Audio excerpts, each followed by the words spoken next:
We don't know who they are, we don't know what they want. Aliens invading the Earth and the Earth's last stand. What we do know is that they're taking people.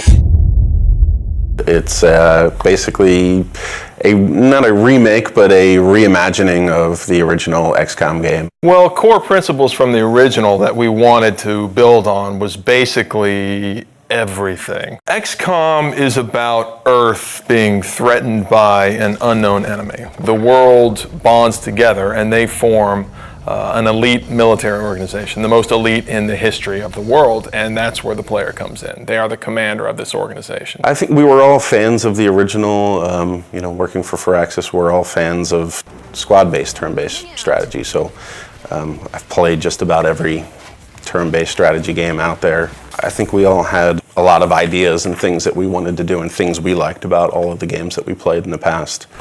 Just really finding the fun things and eliminating the things that we didn't really care so much for. So we start with the original game and we play it and we say, okay, well, we find that new players or even us old diehards, like we find this concept, we can improve this a little bit. And one of the first things we looked at was time units. And the idea was that your soldiers had a certain number of time units to move around the battlefield, to perform abilities, take shots and things like that.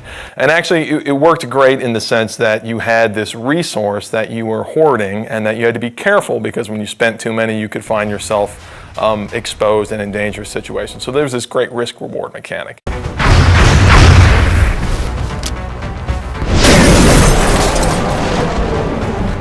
We said, okay, how can we simplify that and sort of free up all that headspace that takes up in the player's head? We sort of turned the time units into a simplified version where the player has a number of moves that they can perform per turn, and they can choose to move, they can choose to move and shoot, they can choose to move really far, and then based on different abilities their soldiers have, maybe they can use those abilities to do different things. But it still has that great risk-reward mechanic. Look, I need to run really far this time, but when you do that, you're always taking the cost that you're not going to be able to shoot, and then you're going to find yourself in a difficult tactical position.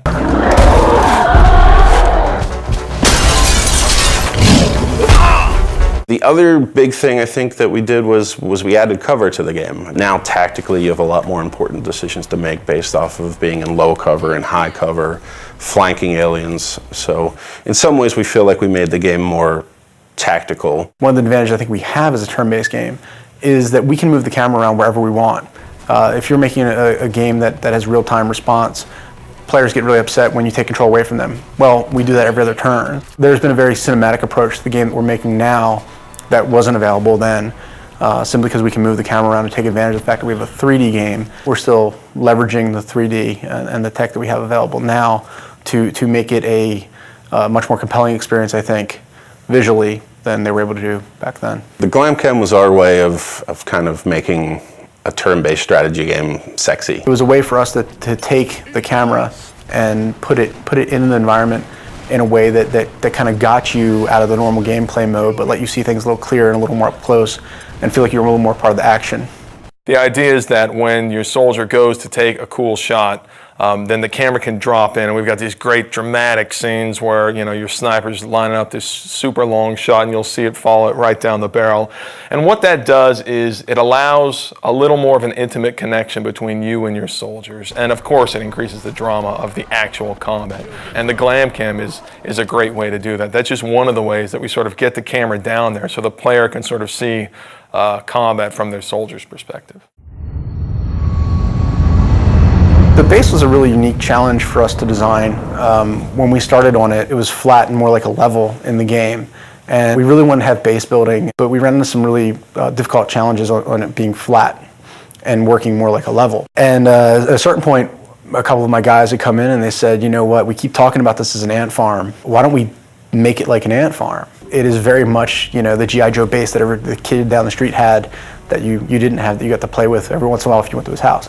So when we made it, that was one of the things I think really stands out. I think it's a really unique feature to the game. It allows us a lot of flexibility for optimization and for the player to be able to build and expand. And it's a really different, I haven't seen represented that way really ever. And on top of that, they're actually expanding the structure, customizing the facilities that they're adding to their base. We want them to be able to see their soldiers interacting and their scientists, and so I think it's this really neat moment where you get into the game and you have this physical structure that you've customized and you've made the decisions about what you want to focus on, and then you can see your soldiers that you've leveled up and you've grown attached to, you can see them interacting, and it's something that I think we're really proud of, we're really excited for people to see.